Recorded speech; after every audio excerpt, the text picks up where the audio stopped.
Vince Staples is a paradox. Not quite a gangster rapper, but not conscious either. He seems to defy and resent these archetypes in music, even as they partly apply to him. Yet that attitude is exactly what makes Vince so real and beloved by fans wanting authenticity, even if he'll never be a mainstream star because of it. See, Vince doesn't kiss ass. Branch into comedy. R. Kelly never went to jail. He's a child molester. Let's never talk about R. He's Kelly. a child molester. We can't ever talk about this guy. I'm saying he's a child molester and he pees on people and he can't read and write and he didn't go to jail. I'm a good person. R. Kelly a piece of so piece of shit. R. Kelly didn't go to jail for being a child molester and peeing on people and having a human trafficking ring in Atlanta, then I'll be alright.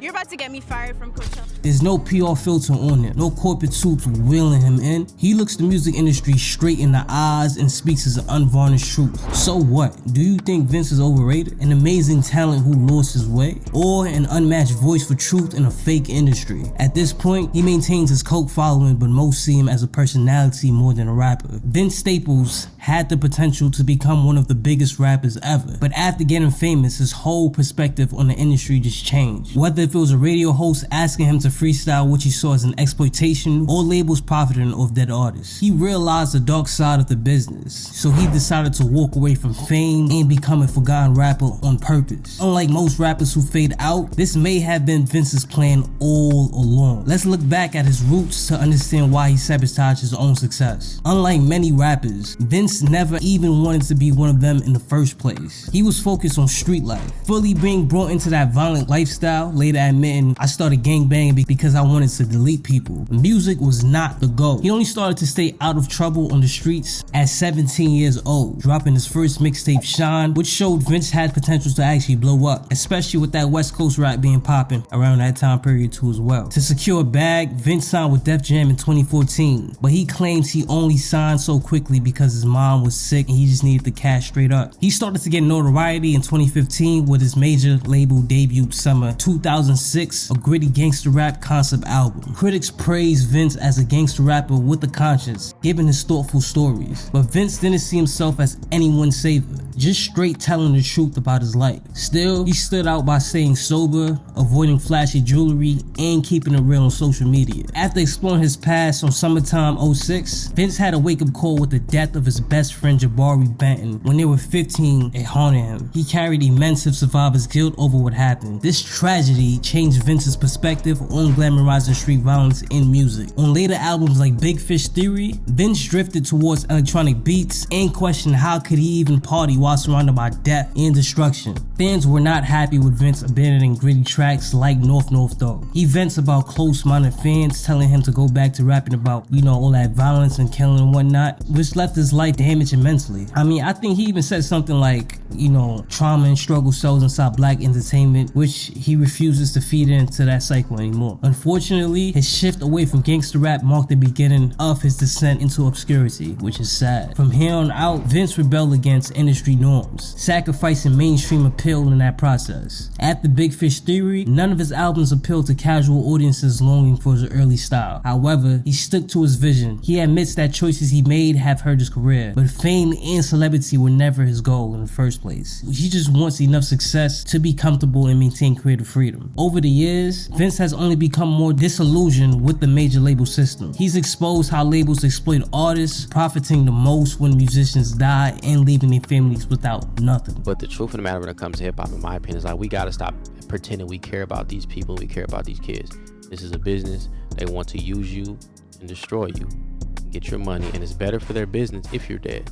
That's why they put out albums after you died. If they cared about you as an artist, they wouldn't do that. They would just give your parents the remainder of your contract. So it's we just gotta stop pretending that these people care. Vince moves to his own rhythm, and that rebel authenticity makes fans gravitate towards him. His rhymes are raw, politics is unfiltered, vision uniquely his own. While his early work had commercial appeal, Vince stays true to his current vision, even if less digestible for casual fans. He knows moving units, doing late night TV spots, scoring corporate sponsorships, all that comes with pressure just to sanitize his message. By giving it up and maintaining that renegade aka authenticity, is the reason why he still has a community of his own. All because he rings true in a fake industry that's built on lies, to keep it a buck with y'all. And real always recognize real. Jay-Z is considered one of the greatest rappers ever, right? So when he offers opinions on hip hop, people just listen. Recently, Jay gave major props to Vince Staples. Jay-Z feels that Vince Staples is one of the smartest and most creative rappers in the industry right now, according to Brian B.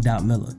The rapper teamed up with Converse for a collab. The design paid tribute to Vince's 2017 album, Big Fish Theory. The outsole features artworks from the album's cover, and the insides have an aquarium theme. Both the high top and low top chucks featured Vince's name stitched on the side and a Big Fish Theory graphic outsole. The collection drops his album artwork onto the bottom of these classic Converse kicks. Chuck Taylor has been hugely influential inside LA culture, which Vince raps being from the city, so you know this is a perfect relationship and pairing. The collection doesn't just stop at shoes either. Vince and Converse will also release matching apparel and gear as the new Integra start hitting the streets. Acura is teaming up with creative talents on special projects inspired by their made limited edition Integra NFTs for Acura. Now the original NFT owners can upgrade to an exclusive new artwork showing the 2023 Integra. Acura also became the first automaker with a showroom in the metaverse, and I think that's pretty sick. They space in Decentraland displays the new Integra model for visitors to view